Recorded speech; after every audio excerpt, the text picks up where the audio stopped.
So I've been contacted by a company, sent me an email and said, hey, love your channel, love your videos, we've got a product that we think might be perfect for you to test out. They have developed a sleeping bag using insulation with a product called Aerogel. Aerogel is one of the lightest and most heat-resistant man-made products on Earth. It's even used on the Mars project in the Rover unit there for heat protection within the vehicle. Pound for pound, so to speak, it's almost as light as air. There is a little video I'll pop up now which shows you how dense it is, but also how light it is. It's about 50 grams per square metre.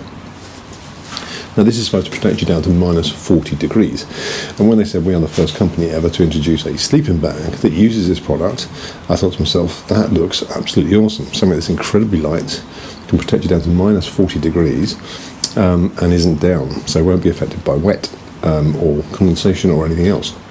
So they said, can we send you it? Of course. I'm going to say yes, because that is something that looks like on paper to be fantastic for me to use. Now the problem is, on their website there is no information whatsoever on this sleeping bag. Nothing about the size, the weight, the cost, no details at all. There is now some information, but there wasn't when they originally contacted me. So they sent me the bag, and this is what turned up.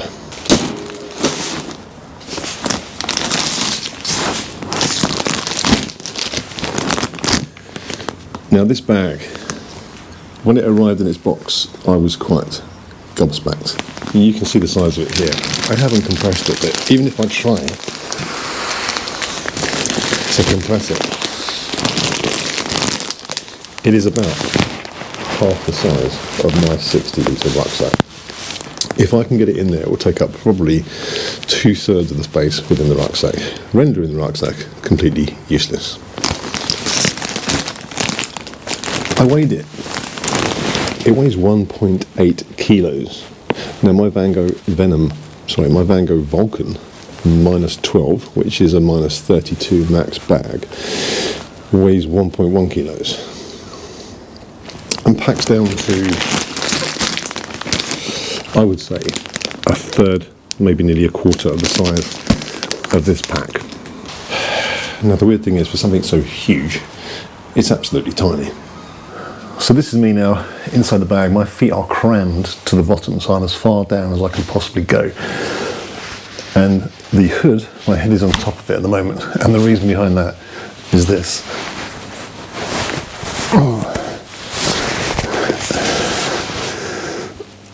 That is just strapping me down, because this bag is way too short.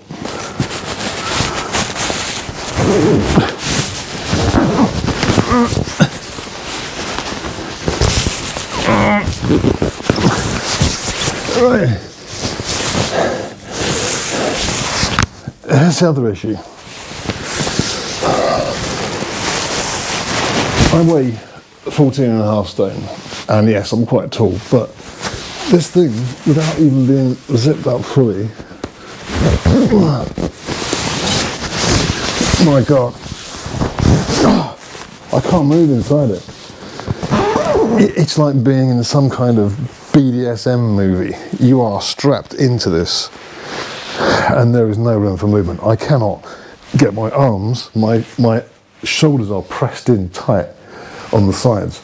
Even just to get my arms over to undo the zip, it's nigh on impossible. Claustrophobia. So I fed back to them the information that it's ridiculously heavy, the pack size is massive, and I cannot fit in it. The response was, oh, well, we're going to make a bigger one, so we'll send you a bigger one. And I said, no, what is the point? It's going to pack even larger, it'll take up my whole backpack and weigh even more. So this product simply isn't for me. The build quality seems really, really good. The zip isn't fantastic, it's incredibly constricted. There's not much space inside it. You have got to be relatively short and very slim to fit in it. Most of the people I know aren't. But that aside, it has to have some room within it to give.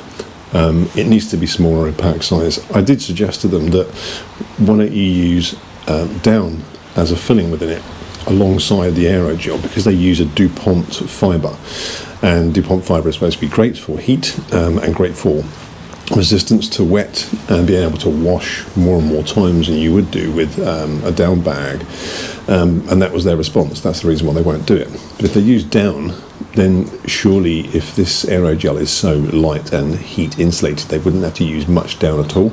It would pack considerably smaller and be considerably lighter, but they're not going to do it.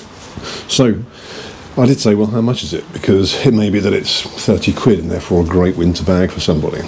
No, it's $289. Now, that's more expensive than I paid, a lot more than I paid for my Vango Vulcan -32 maximum bag, and that's seen me through all my winters. So there's no benefit to price, there's no benefit to size, there's no benefit to weight.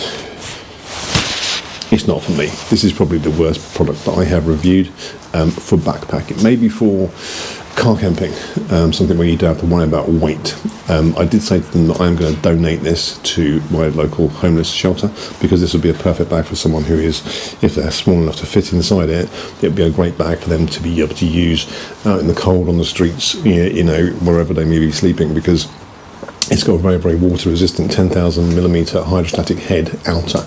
It is very durable, it's quite hardy, so I think it will do them fine. It's no good for me, so I will be donating it. Anyway, hope you liked the video. If you did, hit a thumbs up, and if you're not subscribed, hit the subscribe button, and I'll see you on the next one.